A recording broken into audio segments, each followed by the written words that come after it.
before as diplomatic and politically correct. With people, I really don't want to hurt someone's feelings, and I want to try and come at it from a way that's going to build them up, not tear them down. So that's a slippery slope, right? So yeah, what if the niceness hurts them more than the realness? And that's a good point too. That's actually something Brene Brown said in one of her books that I took to heart. Being clear is kind. And you are right. We can set someone up for failure if we're not direct enough. So this is something that I am trying to practice. I am trying to learn. I want to be more direct. But at the same time, I'm trying to navigate the best way to do things. And you're right. I kind of get in my own way sometimes. Yeah. That's why I always use the saying, it's not personal, it's professional. Yeah. So, I mean, it doesn't mean that when you're trying to professionally groom someone that you have to be demeaning. You don't have to tear them down, but you have to be. Some people you have to be extremely blunt, right, for them to get the picture. Others you don't have to be, right. But I mean, where do you draw the line? I don't know. It goes back to reading people. Exactly, and so you can say something to me, and you're going to know how I take it. You'll know how you would take that. But for me, how is this other person going to receive this message? I don't know this person well enough, so I get bogged down with how should I convey this message in a way that this person that I don't really know that well is going to receive it in a positive way. I'm not that successful with that yet. You know why? I'm working on it because I can't read people.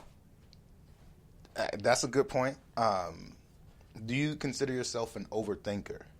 I do. You are. You are. You are. So I think that's an interesting aspect because my kid's mom is an overthinker, and she knows it. So like if she's super overthinking something, she'll call me. She'll be like, "Hey, I'm dealing with this.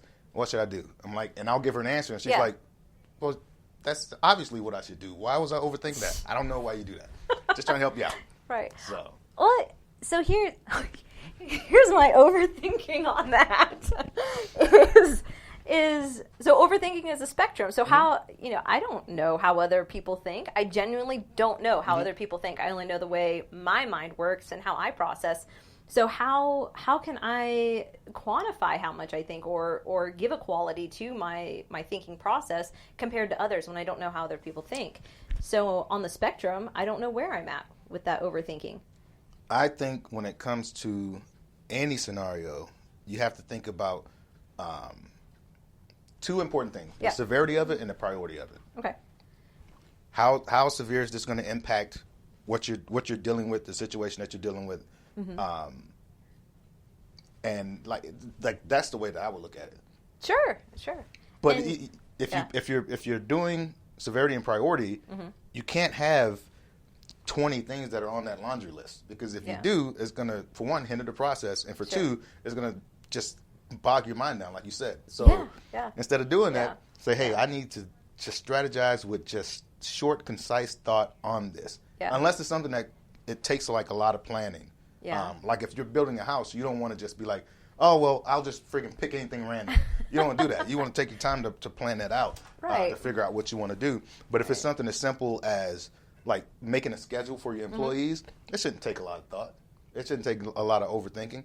When it comes to mentoring your employees, that may take some thought. Okay. But in order to avoid overthinking, is you get mentors, you get peers, and you have the conversation with them. In my opinion, that's what I learned. But now, I don't really do that. I kind of just go with it. Right. But you were able to get that through experience. A lot. And that's where we differ is this is, I'm pretty brand new to this. I don't have a lot of Army experience. So I do get bogged down on what I don't know. I do tend to overthink that. But on things that I'm much more confident in, such as, being a mother and taking care of my kids, I'll hand them a green pepper and a knife. Worst thing that's going to happen is they cut themselves. That's not a big deal. So I don't overthink those things. I'm cool and confident in that. But it's what I lack experience in that you're right. I need more mentorship in. And this isn't just me, but how everybody should, approach things that they're not good at. They need a mentor. So who is your mentor? Let's start there. Well,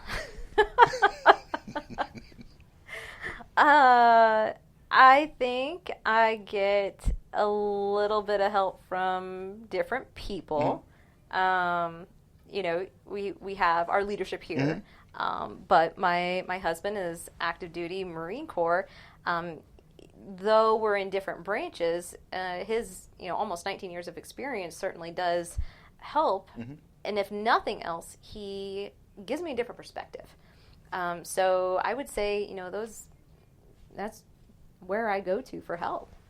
So, and I can agree with that. But how many times, if any, have you written down either scenarios or questions and just say, hey, let's take an hour, just sit and have some conversation? And be like, hey, what do you think about this situation that pertains to your job as in a leadership position? You know what I mean? Oh, yeah. I've done it a lot. I even started. Never done that. I started a panel. So funny thing, in Fort Irwin, I was a mayor for 3 years of Desert Winds community, right? So I would just come up with questions and scenarios that applied to my position. And when we would have our roundtable discussion, I'd throw questions out there. Hey, what do you guys think about this? What would you do in this particular situation? And that's where I would get my stuff from. And so when it came up, boom, I already got an answer from like 20 people. So, well, that's a brilliant way to look at it. I need to do more of that. I need more one-on-one. I would encourage that. Yeah. Yeah, because your current position requires a lot of outside mentorship and brainstorming. It does. It does. But when you're getting started, you don't know what you don't know. True. So I've run into that. I don't even have the language sometimes to ask questions. That's what I experienced in my first year. I would hear these acronyms and I would hear things of this culture that I never heard of before. And I would want to mirror back a question, but I had no idea what words they just used. I couldn't even form a question, a year ago. I'm getting a little bit better. So once you have the language, and kind of like what we talked about right before here, communication, how important it is. If you don't have the language, you can't express and you can't ask. And therefore, you don't have access to knowledge. I totally agree. And you have thorough questions during situations. Like when you do ask questions, you ask very particular questions. And to me, it's kind of funny that other people don't emulate that because they should. Because like you said, if you don't know, you don't know. Yeah. But then again, if you don't ask, you don't know. Exactly. So I thought that was interesting. Yeah. I used to be like that. Be like what? Like you. Like that. I would ask a lot of questions in meetings, just for one, so I can hear it, and then so everybody else could hear it. Yeah. So whenever we're getting ready to communicate to others, we're on the same sheet of music. Absolutely. So I thought that was very important. Now that my soul has been snatched from my body, working in the position that I'm working in. That you have no regrets about. I have no regrets about. I just sit back and I enjoy the theatrics.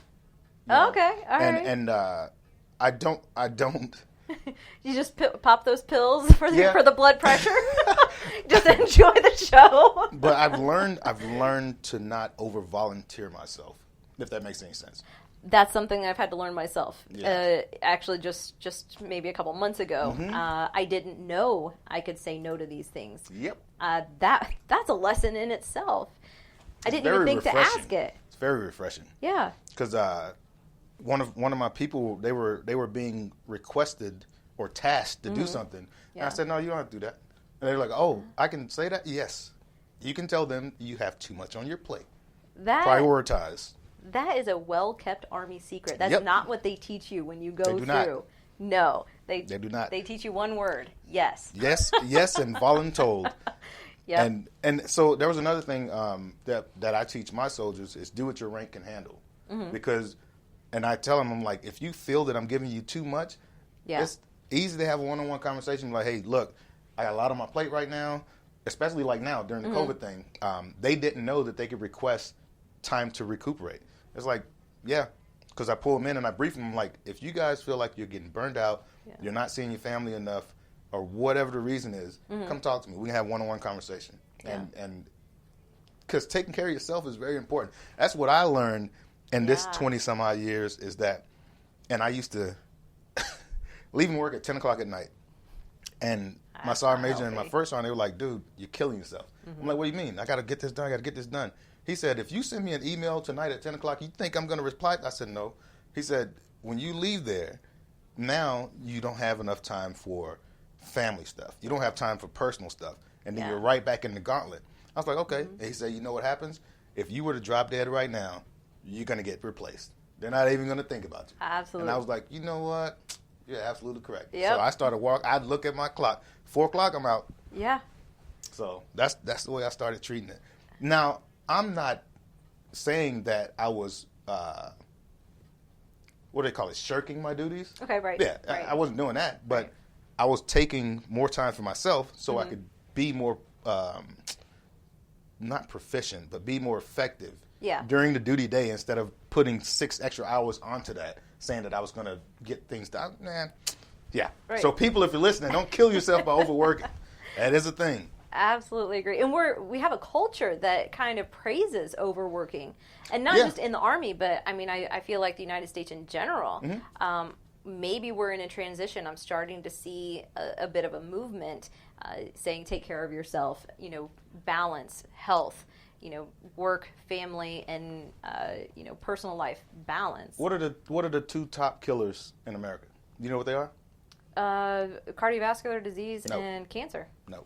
Okay, go ahead. Sleep deprivation, dehydration. Really? Look it up. I will have to look it up. So what's the rule on a person's day, right? You're supposed to work 8 hours a day, right? Okay, yeah. So you got 16 hours left, right? Right. You're supposed to sleep 8 hours a day, right? How many hours you got left? 8 hours. 8 hours. You haven't gotten dressed. You haven't cooked breakfast. You haven't helped put the kids to bed. You haven't done any of that stuff. You haven't done your hour commute. Correct. And you have to fit that into that supposed other 8 hours. Right. Sleep deprivation. Yeah. Just like, what's the fairy tale, Cinderella? Yeah. If she didn't get home before midnight, turned into a pumpkin, right? Right, yeah. What's shaped like a pumpkin? Most of America? Your head. Okay. Your head. And you look at stuff as simple as that. And then on top of it, sleep deprivation goes into it again. So you think about the people that are working all these crazy shifts and shit. What do they call the midnight shift? The graveyard shift. What is that reflective of? Well, death. Yeah. The World Health Organization has classified that shift as a carcinogen. It is causing cancer. Yeah, it is a killer. Yeah. I think there are 3. So I'd say sleep deprivation, dehydration, and lack of physical fitness. Okay. Well, I think stress has to factor into that. We don't even know all the detriment that stress causes on the body. And we're still learning, but stress ages you so much faster than what you should be. Yeah, stress will kill you. Yeah, stress kills you. I'm a living witness, people. Yep. Stress will kill you. But I'm working on defeating that, so. Yeah, but we need balance. Absolutely. We can't be grinding ourselves to the point of death like we have been. And that was something that I had to learn that, 15:30, it's time to go. I could stay another 4 hours, 6 hours, just like you, and still not be done with work. So work is never done. Yep. You just have to pick a point to stop. And when you get in super early, you just got to stop so that you have enough time in your afternoon to decompress, unwind, take care of yourself, get your workout in, make sure you're giving yourself enough time for sleep so that you get quality sleep. And work will always be there. Yeah, it's not going anywhere. It's not going anywhere. That is very true. Yep. Let's go. Let's go here to. Let's see. Oh yeah, because I thought this was interesting because we actually have this in common. Where did you grow up, and what was it like growing up there? Okay, so I grew up on a little farm in Indiana. Very unconventional childhood, I would say, because of how old-fashioned my parents were. So I was born in '84, but I had a very old-fashioned, patriarchal upbringing. My mama stayed at home. We raised the cows. We took care of we're very self-sufficient, so we